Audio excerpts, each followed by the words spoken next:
गीता जयंती के पावन अवसर पर देशवासियों को, प्रदेशवासियों को, हरियाणा सरकार को, सभी को बधाई।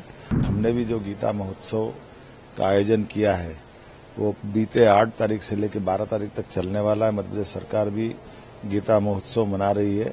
राजस्थान, मध्य प्रदेश तो एक तरह से सगे भाई की तरह है। दोनों एक ही जैसे कल्चर में अपनी सारी आबादी को समेटे हुए हमारे अपने उनके दोनों राज्यों के निवासियों के बहुत गहरे संबंध हैं। मुझे इस बात की प्रसन्नता है कि गीता महोत्सव अंतर्राष्ट्रीय स्तर पर भारत में मनाया जा रहा है और हरियाणा सरकार आज अपने इस आयोजन में बड़ी महती भूमिका रखते हुए हमारे सभी परम पूज्य संत वृंद के साथ उस आयोजन में मैं भी शामिल हो रहा हूं।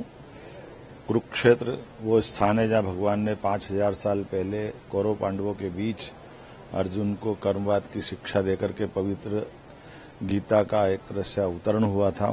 भगवान श्री कृष्ण द्वारा जिस प्रकार से वो अपनी बात कही गई वो आज भी समसामयिक है। हमारे सामने उदाहरण है, लोकमान्य बाल गंगाधर तिलक ने कर्मवाद की शिक्षा को लेकर के जो पुस्तक की रचना की है, जिसके माध्यम से हमारे सभी क्रांतिकारी शहीद भगत सिंह, चंद्रशेखर आजाद, राजगुरु, ये लोकमान्य बाल गंगाधर तिलक की उस व्याख्या को अपने साथ रखते उस पुस्तक से प्रेरणा लेकर के देश की आजादी के लिए संघर्ष करते रहे हैं।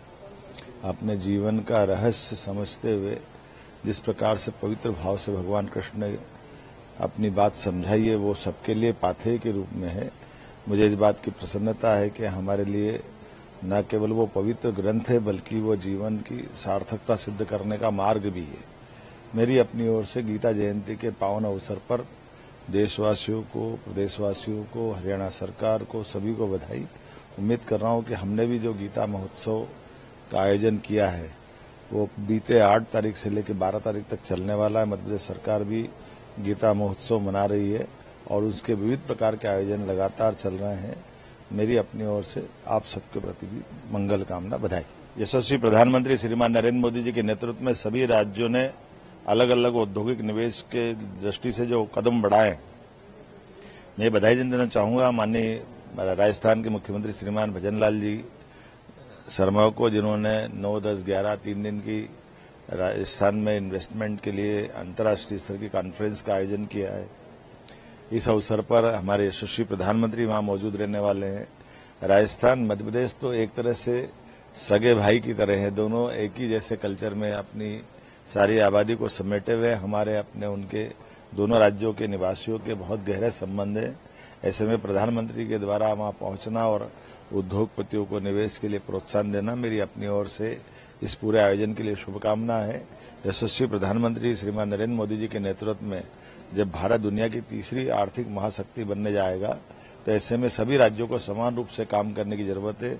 हमने भी अपने संभाग की रीजनल कॉन्क्लेव करते करते जनवरी में शहडोल संभाग की कॉन्क्लेव करने के बाद फरवरी में इंटरनेशनल लेवल की कॉन्क्लेव हमारे भोपाल में भी होने वाली है। हम सब मिलकर के भारत की प्रगति में यथायोग्य सहभाग कर रहे हैं। मेरी अपनी ओर से यशस्वी प्रधानमंत्री के लिए हमारे मार्गदर्शन करने के लिए आभार भी और राजस्थान सरकार को बधाई भी।